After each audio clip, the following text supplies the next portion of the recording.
Bonjour à tous, aujourd'hui on se retrouve pour un nouvel instant lecture.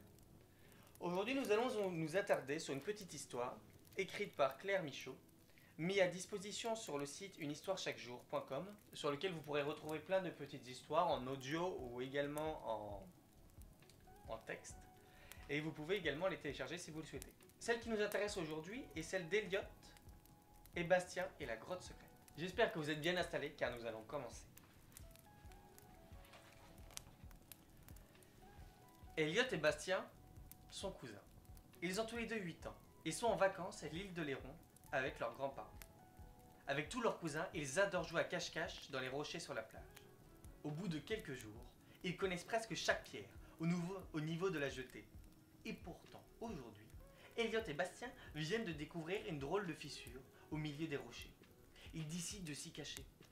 Ils descendent prudemment en se donnant la main quand soudain, ils glissent sur un toboggan d'algues. Ils ont très peur et se mettent à crier « Ah !» Ils aperçoivent enfin de la lumière. Mais nos deux explorateurs ne sont pas au bout de leur peine, car les voilà qu'ils tombent maintenant dans le vide, au-dessus d'une forêt tropicale. Ils ont à peine le temps de réaliser ce qui leur arrive, qu'un phénix arrive et les prend sur son dos. Ils n'en reviennent pas. Ils s'accrochent très fort aux plumes de l'oiseau et observent attentivement le monde qui survole. Il y a à la fois des créatures magiques et des dinosaures. Un rêve pour nos explorateurs. Des bébés triceratops jouent avec des petits dragons. Un troupeau de licornes grignote des fleurs en arc-en-ciel. Un ours rose mange une pyramide d'oursons en chocolat. Un chien à lunettes fait la classe à des poissons en combinaison de terre. Et au loin, des chauves-souris apprennent à voler. Mais voilà que King Kong se dresse soudain devant eux. Il mange une sucette à la fraise et n'a pas l'air du tout menaçant. Cela suffit pourtant pour dévier le phénix de sa trajectoire et projeter Eliott et Bastien au sol. Leur chute est amortie par une substance moelleuse mais qui pue. Un énorme tas de bouse de Triceraptor. Berk! Il s'extrait du tas de bouse avec difficulté et commence à explorer les environs quand il découvre un village de fées constitué de maisons suspendues dans les arbres.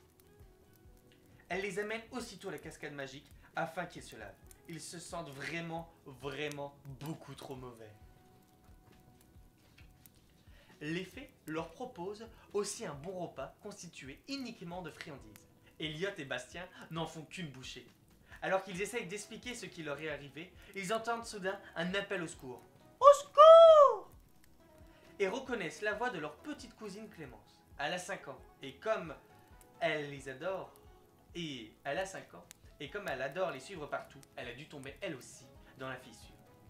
Les fées comprennent immédiatement ce qu'il se passe et envoient une licorne récupérer la petite coquine. Clémence atterrit sur son dos en poussant des cris. Ah! Elle crie encore au moment où la licorne se pose au sol en douceur. Eliott et Bastien courent vers elle et la prennent dans leurs bras pour la rassurer.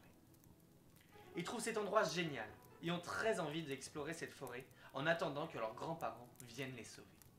Grâce à l'aide des fées, les voilà bientôt juchés tous les trois sur le dos d'une fourmi géante, alors qu'une autre fourmi transporte des hamacs faits avec des feuilles. Ils approchent du lac gourmand. Son eau est faite de chocolat fondu et des marshmallows flottent tels des icebergs. Ils aperçoivent des arbres et installent leur hamac pour la nuit.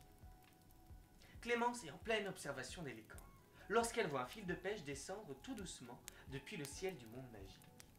Elle court prévenir ses cousins, car elle sait qu'il s'agit de la canne à pêche de leur grand-père. Les garçons ont aussitôt l'idée de perforer des feuilles pour former des lettres et envoyer un message à leurs grands-parents. Ils savent qu'il a certainement compris qu'ils avaient disparu dans la fissure. Quelques minutes plus tard, c'est une corde que leur grand-père leur envoie. Clémence, Bastien et Eliott aimeraient remonter, tous ensemble, mais ils craignent d'être trop lourds. Les fées semblent avoir compris leur inquiétude et les recouvrent de poussière magique. Les trois cousins se sentent soudain tellement légers qu'ils s'élèvent dans les airs sans avoir besoin de grimper à la corde. Quelques minutes plus tard, les voici de retour, dans la fissure. Leur grand-père les attend et s'étonne. « Mais vous brillez beaucoup pour des enfants qui se sont endormis à l'ombre des rochers. » Clémence, Bastien et Eliott n'en reviennent pas. Endormis à l'ombre des rochers? Ils sont pourtant certains de n'avoir pas rêvé. Voilà, j'espère que cette petite histoire vous a plu. On se retrouve une prochaine fois pour un autre instant lecture. Et sur ce, je vous souhaite une agréable journée. Merci de m'avoir écouté.